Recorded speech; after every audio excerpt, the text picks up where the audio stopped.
Hello दोस्तों।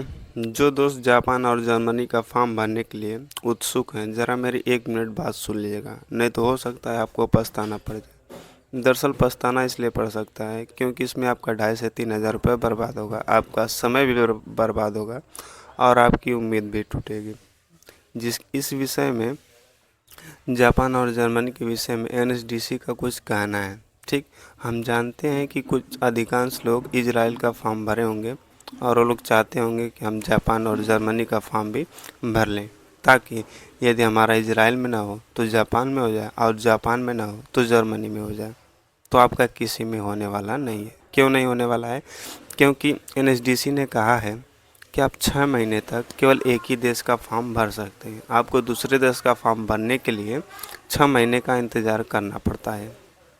आप दूसरे देश का फॉर्म तब भर पाएंगे जब आपका 6 महीना पूरा हो जाएगा, यानी कि 6 महीने के बाद ही आप दूसरा फॉर्म भर सकते हैं। अभी आपने इजराइल का फॉर्म भरा होगा, ठीक, उससे भरने की डेट से 6 महीने बाद ही आप जापान का या जर्मनी का फॉर्म भर सकते हैं।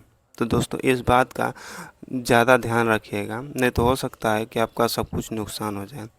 आप ख्याल कीजिएगा कि आपने इजराइल का फॉर्म कब भरा था। क्या 6 महीने हो गए? यदि 6 महीने हो गए तो आप आसानी से जापान और जर्मनी का फॉर्म भर सकते हैं। यदि 6 महीने पूरे नहीं हुए तो आप फॉर्म नहीं भर सकते हैं।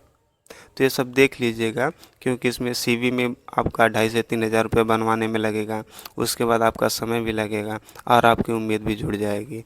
और यदि ऐसा होता है, दोनों फॉर्म लड़ जाएंगे 6 महीने के अंदर, तो आपका कोई होने वाला नहीं है। इस तरह से आपका नुकसान ही जाएगा। तो इस बात का काफ़ी ध्यान रखिएगा आप।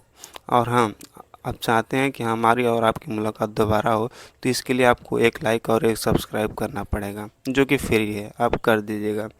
तभी हमारी और आपकी मुलाकात अगली बार हो पाएगी। Thank you.